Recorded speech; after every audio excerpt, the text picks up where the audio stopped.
It's been a rough weekend for Ukraine and the world. The news coming out of there is painful and scary to watch, and I know it's affecting a lot of people.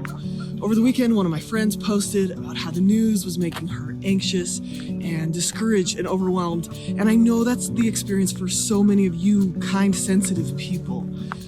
It's stressful to care, but even more than that, our brilliant brain believes that we're in danger when we read about other people who are.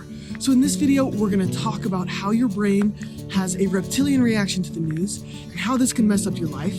And you're going to learn 4 ways you can actively manage your brain so that the news doesn't make you depressed or overwhelmed with anxiety.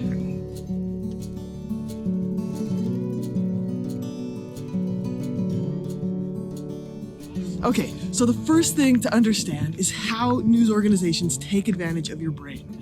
For-profit news organizations don't care about presenting both sides of the story. They care about activating your amygdala. They're taking advantage of the survival part of your brain. The reptilian part of your brain is constantly scanning the world for threats. It wants to survive, so it's watching for the smallest sign of danger to kick on that fight, flight, freeze response. Now, your brain has a counterbalancing rest and digest response, but those two responses aren't identical. The threat response is way more sensitive than the rest and digest response. And that makes sense. If you're a lizard, right? It's more important to notice any sign of a hawk that might eat you than it is to notice every single bug that you could eat, right? Basically, your brain scans the world for threats and it highlights them and it zooms in on them. It has a stronger, I have to look reaction to threats than it does to things that are safe. And so news organizations, they take advantage of this by publishing scary and sensational and tragic stories because your reptile brain wants you to click on those. And the more you click, the more money they make from ads. But by making sensational negative news stories, they're making us more anxious, more scared, and more depressed. Now, I'm not saying this to minimize the tragedy that's happening and the war that's happening.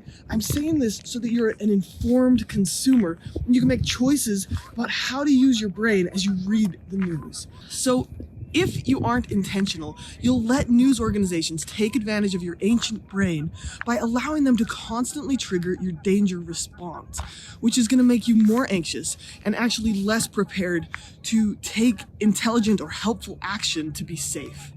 Now, anxiety serves a function, right? It keeps us safe from real and present danger. But we have to keep our anxiety in check by asking, is how I'm seeing things accurate? Or am I in actual danger? And then we have to make a choice about how to respond. Now, the second thing here, right, is we need to get perspective. Now, when I say this next part, you're probably gonna have a strong emotional reaction, so just watch for it. But the world is actually getting safer over time. But no one feels that way, right? On average, life expectancy is up, child mortality is down, global income inequality is down, more people are living in democracies, conflicts are on the decline. Massive gains have been made in reducing poverty and slavery, right? Literacy is up. More people have access to healthcare than ever in the history of the world, right? Global education continues to improve. Less kids get kidnapped than ever. But 9 out of 10 people think that the world is getting more dangerous, that it's getting worse every day. And that's mostly because of the news media and how we choose to read stories that highlight the bad things happening.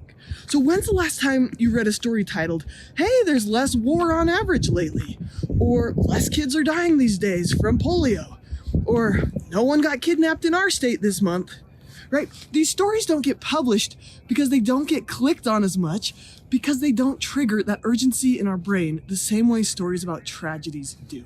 Now, I'm not saying this to minimize what's happening. I'm not saying this to say like, oh, there's no war, nothing bad is happening. Like, bad things are happening. Yeah. If you just let your circumstances or news media or your ancient fear-based brain, your survival-based brain decide what you're going to pay attention to, then you're going to be constantly stressed out and depressed. Now, because our brain is naturally attuned to see threats, we have to intentionally choose to see the good in the world as well. So this looks like daily gratitude practice. It looks like speaking about the good in the world. It looks like following positive sources like Upworthy or the Good News Movement so that you can see, in addition to the tragedies and war, also the positive gains that we are making as a global society. So again, I'm not saying you should just ignore the problem. I'm not trying to minimize how bad things are for many people right now. But I'm just saying we need to intentionally choose where we're going to put our attention.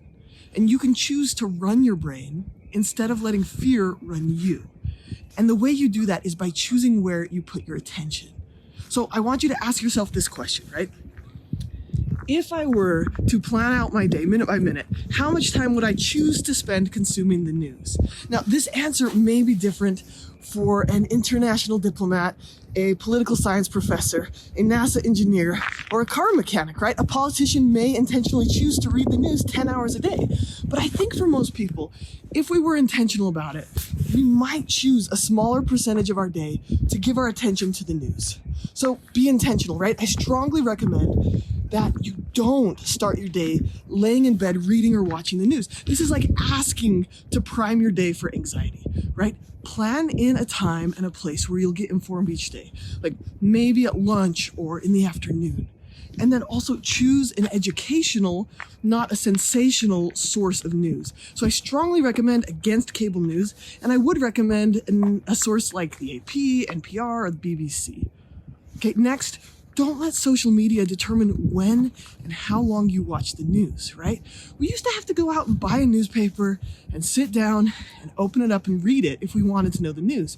But now stories pop up in my social media feeds whether I want to see them or not. So set time limits on your social media use and show the algorithm what you do and what you don't want to see, right? You can unfollow channels that are sensational or really negative or dramatic, right? Your brain and the social media algorithm are very similar, actually. They show you more of what you pay attention to. So I've intentionally tailored my Instagram feed. My Instagram is where I go for things that are funny. So I basically click not interested in anything negative or stressful on my Instagram. So I can just watch cat videos there. And when I want to learn something, I go to YouTube or I go to NPR or BBC, right? And if I just want to see cat videos, I go to Instagram. Okay? Next, when we're getting sucked into all this negativity, all these news stories, right? We need to practice constantly shifting our attention back to what we do want our lives to be about. What do you want to be focused on? Do you want to spend hours every day thinking about the news? If that's your job, maybe yes. But if it's not your job, maybe you want to be paying attention to your kids or your friends or your job or your family, right? Pay attention to your values, what you want your life to be about, and what you actually value, and give your time to that, not just reading all the news all the time. You manage anxiety by doing the locus of control activity. So clarity and action are antidotes to anxiety. So grab a piece of paper, right? What can you do about the crisis in Ukraine? Here's a bunch of options, right? You can get informed, you can educate yourself on the political situation and the history of the conflict there. You can advocate, right? You can advocate for a stance you care about. You can call your elected representative and you can encourage them to take action. You can protest. You can vote for wise leaders. You can pray for the people in Ukraine. You can send money. You can get involved in aid organizations, or you can support refugees. You could fly over there and get involved physically, right? I'm not saying all of these are good ideas. We're just brainstorming here. You can encourage other people to get involved, right? You can do that through social media. I mean, I've seen soccer players and soccer teams doing this. You can, make posts and stuff like that to encourage other people to get more informed or tell other people where you stand. Another actionable step, you could decrease your dependence on Russian oil by living a more eco-friendly life. And you could put your own life in order, right? You could make an emergency fund. You could prepare some emergency supplies. You could be the change that you want to see in the world by being kinder, by solving problems peaceably, by standing up for what's right. If everyone in the world tried to be a little bit kinder, the whole world would be better. But even when only one person does it, it makes a difference and it spreads. Or instead of taking action, you could just think about problems over and over all day and doom scroll for hours every day without doing anything. Now, in my opinion, if you're just going to read the news and never take any action, it's better to not even be informed. So spend some time doing a locus of control activity. What actions would you choose to take based on the information you're consuming? Okay, caring about the world, Caring about people means that you want to be informed and that you're gonna feel things when you see other people suffer. But be intentional about where you put your focus. Choose how you consume the news and transform your anxiety into action. I hope you find this helpful. Thank you for watching and take care.